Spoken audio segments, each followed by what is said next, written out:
Going into this year's San Diego Comic-Con, the general consensus among fans and industry onlookers was that Kevin Feige would surely be making some big announcements, not just after a quiet 2023, but also because of the increasing chatter about the MCU losing its groove. And well, Feige definitely had one huge reveal in store for us in Hall H on Saturday night.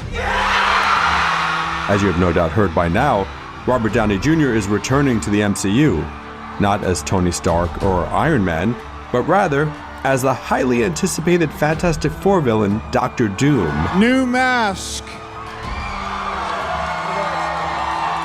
Same task. And he will be the centerpiece of the next Avengers movie, Avengers Doomsday, the sequel formerly known as Avengers the Kang Dynasty. Fan reaction to the news has been mixed so far. Can I say holy shit?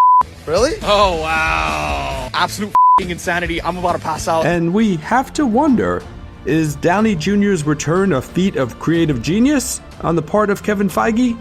Or a Hail Mary pass? Is it too little too late? I know I said no more surprises, but I gotta say I was really hoping to pull off one last one.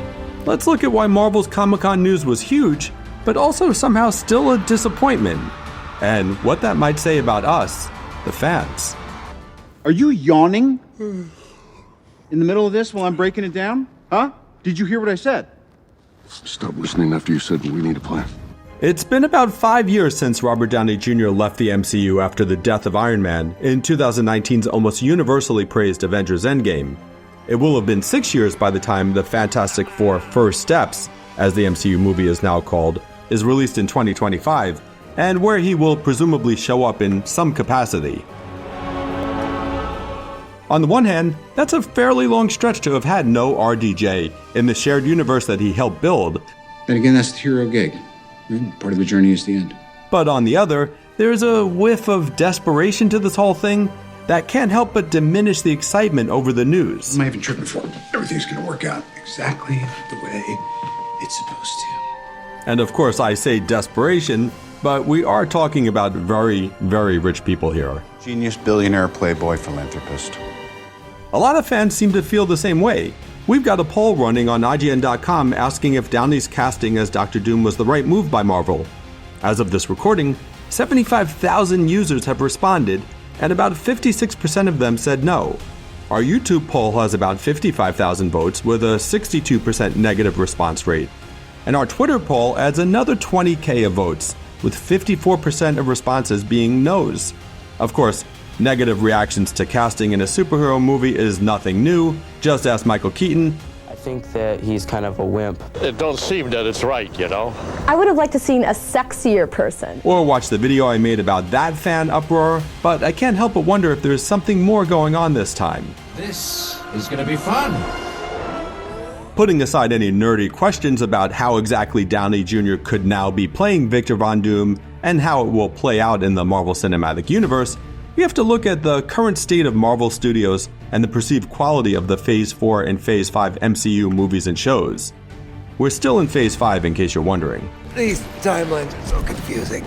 Take Deadpool and Wolverine, which just had a huge opening weekend to be sure, but the film has also had a fairly mixed critical reception, suffering from a thin plot and weak character arcs which take a backseat to the glorification of stunt cameos from across the history of Fox Marvel movies and more. It also brought back Hugh Jackman as Wolverine, after one of the finest superhero movies ever made, Logan, had given the character a pretty perfect send-off back in 2017. This seems to be an increasingly problematic mindset for Marvel Studios. Who's talking? These guys. While the nature of the multiverse saga in which we are currently centered, or is it trapped, certainly makes stunt casting a tantalizing prospect for filmmakers and fans, we did finally get John Krasinski as Reed Richards. Hello, Steven. We've seen that it can also be a trap. John Krasinski's Reed Richards is already dead after just 10 minutes of screen time. I'm sure Jackman got paid a load of money for Deadpool and Wolverine, but did he really think the Deadpool and Wolverine script justified bringing the character back? And yes, of course, these are two different multiversal versions of Logan, but no, that's not really the point here. Is the casting of Downey Jr. the latest and greatest, but perhaps not in a good way, example of this trend? He's a huge star, of course, and he was simply awesome as Tony Stark every time he played him.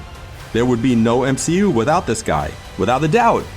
But bringing him back to play a different character is just the most extreme version of one of the problems that seems to be ailing Marvel these days. Certainly the return of the directing duo, the Russo brothers, is also worth noting, as the pair had helmed 4 Marvel movies, including Avengers Infinity War and Endgame, before moving on to other projects. But suddenly they're back too, ready to direct Doomsday and its follow-up, Avengers Secret Wars. Oh yeah, Charles, we got ourselves an X-Men fan. You do know they're all bullshit, right? Still, it's only fair to ask if we, the fans, are part of the problem. We wanted a shared universe like this for as long as I can remember, and I can remember at least as far back as the Bill Bixby Incredible Hulk show. The MCU, when it was good, was very, very good. It scratched an itch for comics fans and general audiences alike, and reshaped Hollywood in ways both good and bad. And now we're complaining about the return of the franchise's centerpiece star. I am Iron Man. It's not like Feige and his team didn't provide a bunch of other hype-inducing spectacle over the weekend. After a Comic-Con in 2023 that was extremely light on news, no doubt because of the Hollywood strikes that were going on at the time, this year did see Marvel doing some fun stuff. There were the drones that created Galactus' head rising in the sky above San Diego, just like in the pages of Stan Lee and Jack Kirby's Fantastic Four.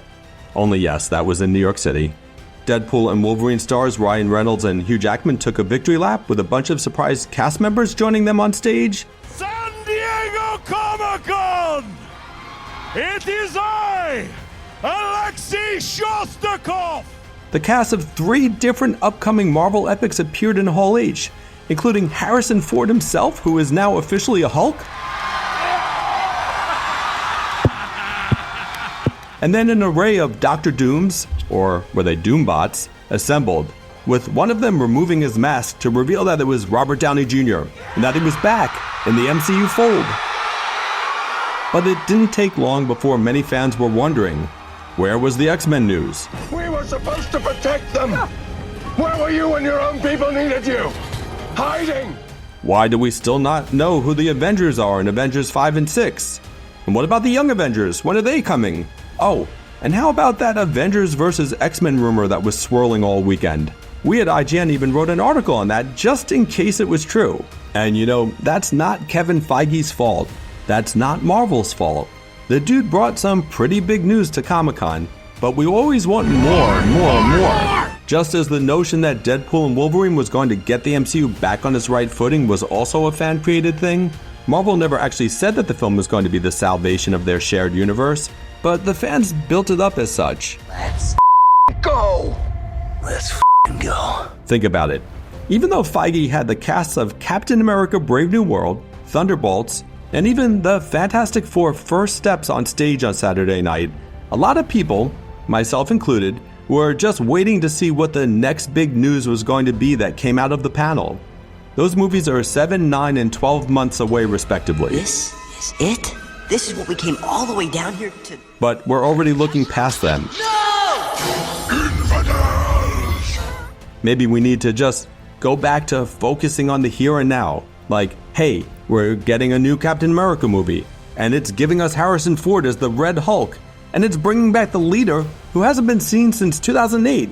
Can't that just be enough for now? Could it be that the reason we're getting all this meta casting like Downey Jr., the reason big cameos are increasingly the norm, is that it's because Marvel thinks that's what we want? Is that everyone? What, do you want it more? Anyway, maybe Downey Jr. as Dr. Doom will be amazing. I'm certainly not ruling it out, but I think we need to figure out how to decouple from Marvel a bit too, as a fandom. A conscious uncoupling, if you will. I quit. I'm resigning. That's it. What did you just say? This is a crazy idea, I know, but maybe, just maybe, it's okay if the MCU doesn't recover from its current malaise. You know what, guys? We'll survive. No. Groot. No. There are other movies, other shows, other types of media to consume. Subscribe to Criterion, why don't you? And besides, we'll always have our Infinity Saga Blu-ray set that comes in an Infinity Gauntlet. They must have made one of those, right? But what do you think? Whether they get this Doctor Doom stuff right or not, is it time for us to put some space between our fandom and the MCU? Let's discuss in the comments. And be sure to like and subscribe to IGN wherever you watch.